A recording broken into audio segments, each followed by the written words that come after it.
هغه کار وشو چې د کمې نه منګې ریدو خیبر پښتونخوا ته کې پکې ته اولنۍ جنازه چې د ډی چوک نه رااله دا تلو د عمران خان د ریایي د پاره ډی چوک ته خو دې سره چې کم بیګا کار شوی تاسو به مکمل حیران شئ ملګرو د دې نوم ولید محمد ولی او د پښین سره تعلق د دې بنن جنازه ادا کیږي ملګرو دا په ډی چوک کې شهید شوی دی او نور په سونو کسان چې دین هغه په ډی چوک کې شهیدان شو دي او په سونو کسان چې دین هغه په هسپتالونو کې پراته دي ویډیو را سره مکمل وګورئ یار حالت مکمل خراب دي په ډی چوک کې چې بیګا د پښتنو سره د عوام سره کم کار کړل تاسو ذهن به مکمل وخوځيږي ملګرو بیګا د چل شوی دی کنه چې تاسو څنګه پتر پیټه احتجاج دي ټول قابلیت دي نو علي من ګنداپور بشرابي برستر گور دی ټول چې دي نو دی اسلام آباد ډی چوک ته رسیدلو او د چې کوم مطالبه دي نو دی چې دنو حکومت ته خو دي چې موږ به دا مطالبه پوره کوي نو موږ به واپس ځو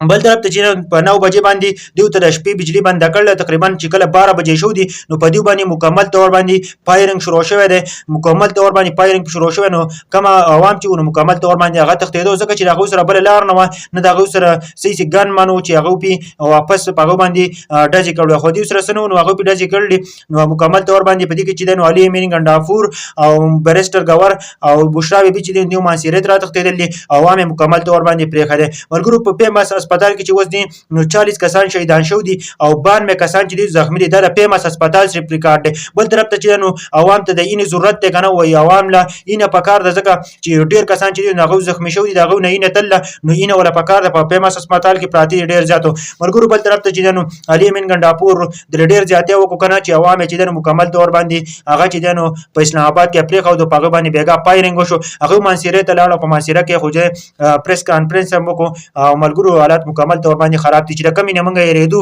مونږ چې کم خبره کول نو هغه بیګا وشو لکنه مونږ خو ویل چې فوج او عوام به هم نه سامنے کیږي فوج ولګي د عوام باندې مکمل تور باندې پایرنګ وکړو چې هغه ټول پښتانه دي پښتانه چې دي نو نن په هسپتال کې پراته دي څوک چې نو هغه ته د اینو ضرورت ده نو څوک نشته د کم ځکه نه خلک لاړ شي بل طرف ته د اٹک پول چې د مکمل تور باندې بند کړی چې واپس پښتانه لاړ نشي چې دیو چې موږ گرفتار کوالات مکمل خراب دي یار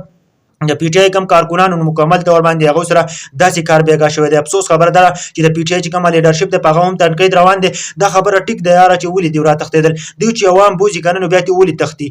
ګولې په عوام باندې لګي هغه شهید کیږي خیر دی کته د دنیا نزینو ته مو ته یو لوی شی چې د دنیا نزینو په تا باندې دنیا ورانیږي افسوس خبره ده پی ټی آی لیډرشپ لا د بغیرتوب لدی علی من ګنداپور لا بشرا بی بل برستر گور لدی بغیرتوب وکړو او دیول پکاره کنه شرم پکاره دیول مرګ پکاره